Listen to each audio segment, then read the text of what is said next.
In the vast pantheon of ancient Egyptian gods, one stands out as the protector of the dead and the guide of souls, Anubis.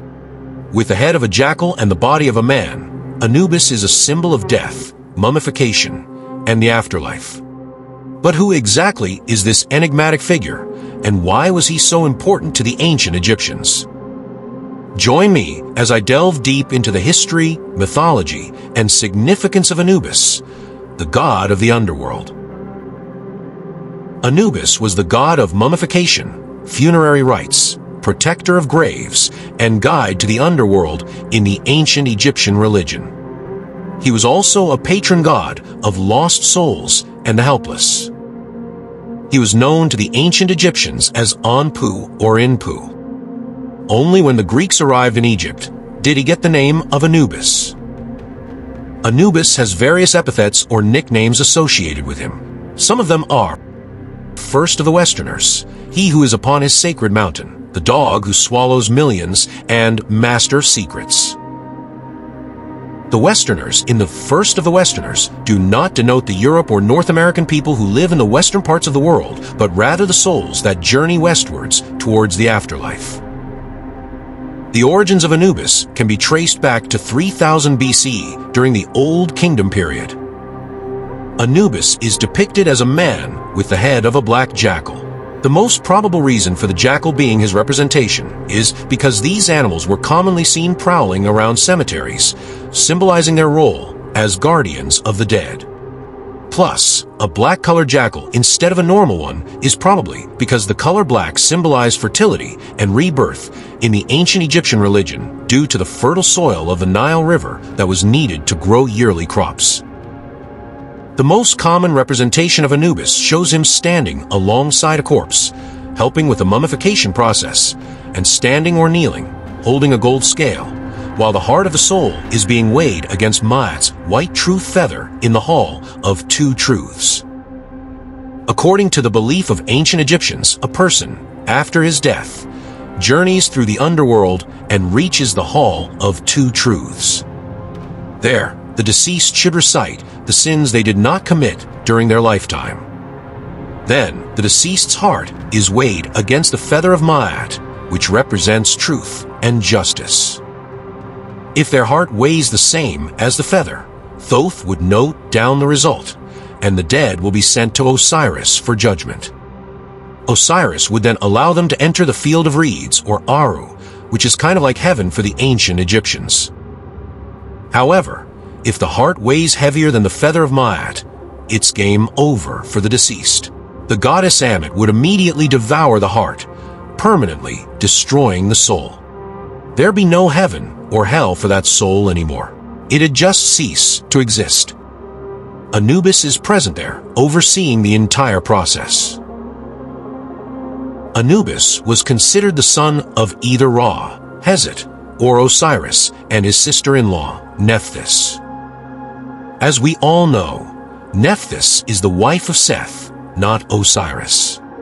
But in one of the myths, Nephthys disguised herself as Isis and slept with Osiris, resulting in Anubis's birth. Fearing her husband's wrath, she abandoned the poor baby Anubis. But don't worry, Isis later found the abandoned child and adopted him. This has become a common theme in many mythologies. I mean, look into the birth stories of Krishna, Moses, and Sargon the Great. All of these stories possess a similar theme. In several alternative myths, Anubis was said to be the son of Bastet, the cat goddess, or Set and Nephthys. In the ancient Egyptian folktale, the tale of two brothers, Anubis had a brother named Bada. However, in myths linking him with Osiris as his father, he had several siblings, namely Horus, Babi, and Wepwawet, another jackal god like Anubis, or a wolf god who's mentioned as the opener of ways. Anubis's wife is Anput. Together, they had a daughter named Kebeshet. The name Kebeshet means cooling water, symbolizing the embalming liquid used during the process of mummification.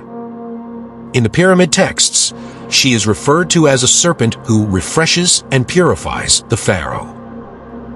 Though Anubis was worshipped as the god of death, his position was later transferred to Osiris, who replaced Anubis as the ruler of the underworld, and his roles were reduced to only guiding the dead through the underworld, mummifying, and protecting the graves.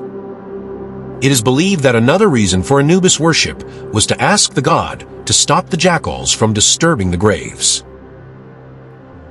Though Anubis is one of the earliest gods of Egypt, he appears only in some of the myths and stories.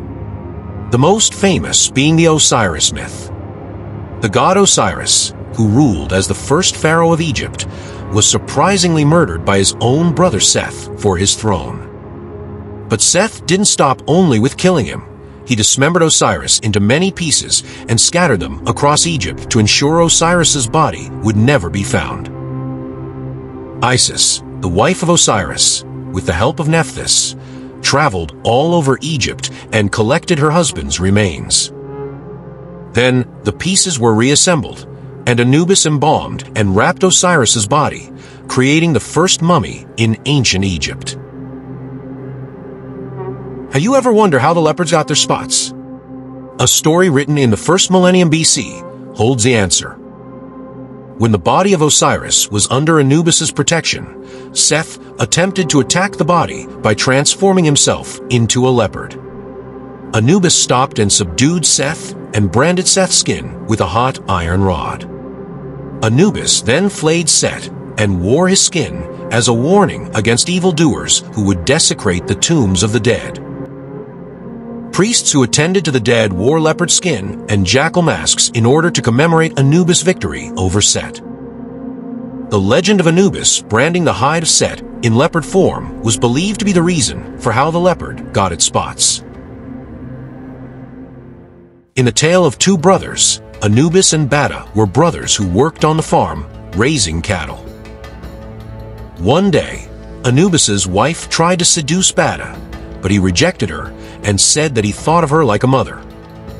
Furious, just like a 21st century Karen, she went to Anubis and twisted the entire story in favor of her. She told him that Bata was the one who tried to seduce her and had beaten her when she refused. Now, enraged, Anubis attempted to kill his brother. Bata flees and prays to Ra to save him.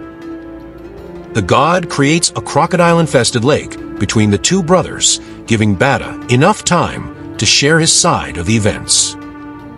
To demonstrate his sincerity, he even went so far as to cut off his own penis and throw it into the water, where it was eaten by a fish. Having done this, Bata told Anubis he was leaving for the Valley of Cedars, saying, "There I will take out my heart and place it high in the cedar on a flower. If the tree is cut down, I will appear to die, but you spend 7 years seeking the tree and find it and place my heart like a seed in water, I will live again. You will know you are needed when you find your pot of beer in a froth." Fast forward, Bata is now happily married to a woman specially created for him by the god Khnum. When the pharaoh came to know about this divine woman's existence, he wanted her for himself. Soon, the pharaoh kidnaps her and makes her spill the location of the tree in which Bata has put his heart. Pharaoh's men cut down the tree, and Bata dies. End of story. Well, not really.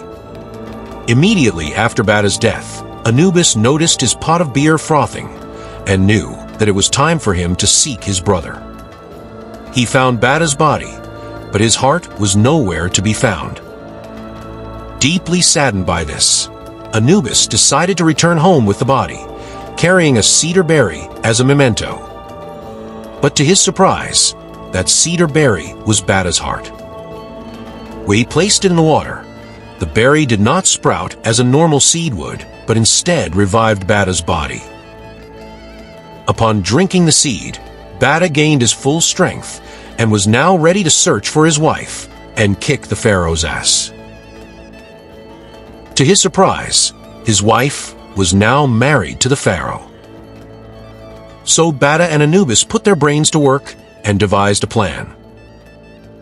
Bata turned into a bull and Anubis gifted it to the pharaoh. After a series of transformations, Bata finally became the baby with whom his ex-wife is now impregnated. After his birth, the pharaoh made him the crown prince, and then he died. The resurrected Bata now became the pharaoh and testified against his mother-wife, who was disgraced. He appointed Anubis as his crown prince, and the two brothers ruled the realm happily and justly.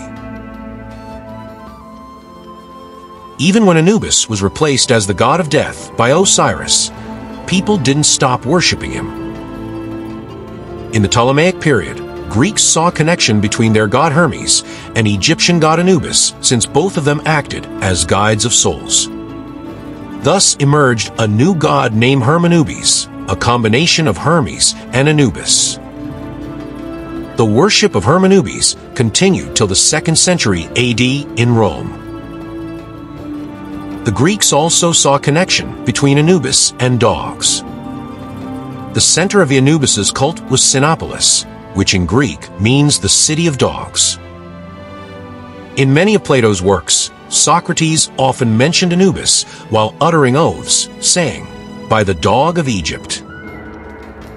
So the next time you see a dog or jackal, imagine Anubis, who at that very moment could be guiding souls through the underworld.